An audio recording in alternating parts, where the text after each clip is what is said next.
We know that the physical happiness we are after are doing opposite. Only because of ignorance, we are rather only magnifying the fire within by chasing the physical happiness. But this is also the truth that we cannot live without happiness. Even though we understand that the happiness that we get from any physical subject is only temporary, we still continue to go for it. Why? Because we cannot live without happiness. And we go outward to the materialistic subject because we do not know any other ways.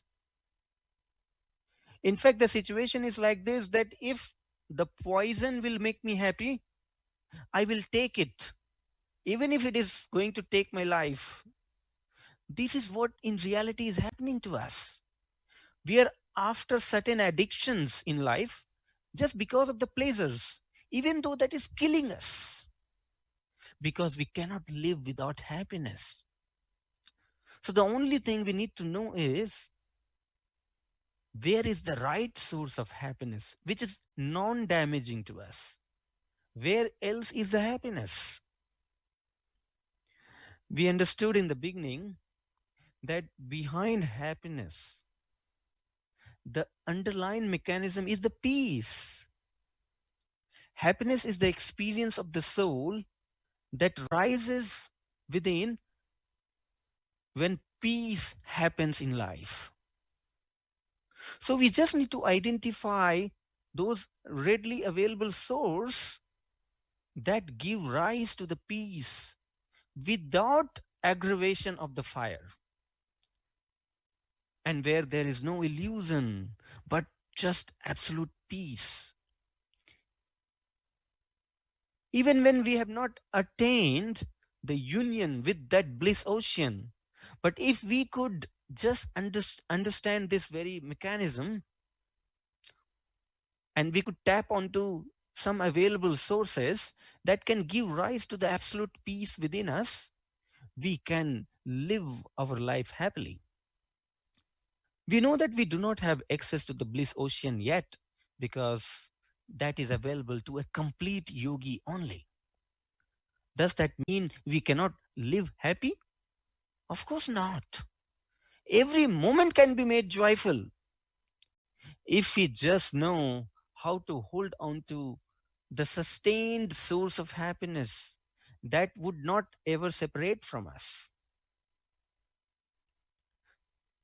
In physical happiness, either sensory organs stop working or the subject separates from us. We are left with only cravings, only sorrow,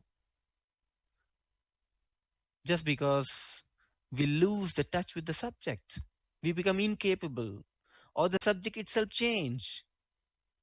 Does that mean one will never be able to live in happiness?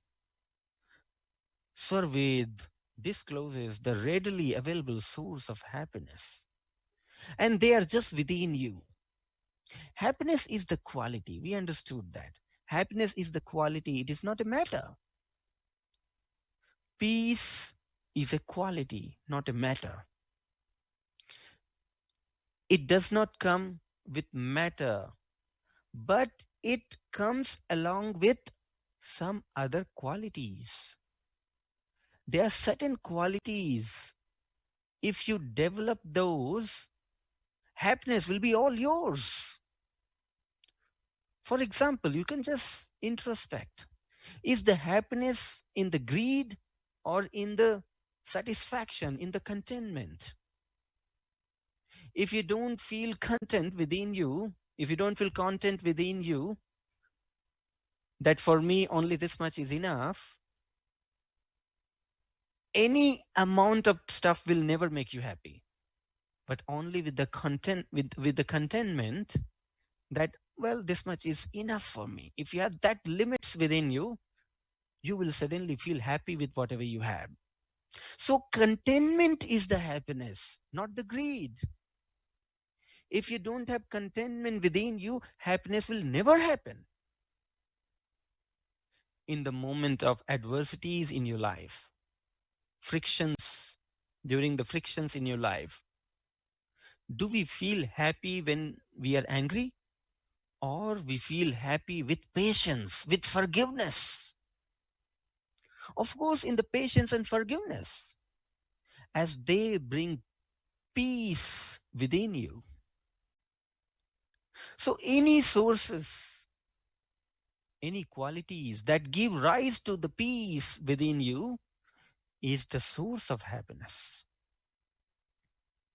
And when everything is right, happy and go lucky, should we go back again after physical subjects for happiness?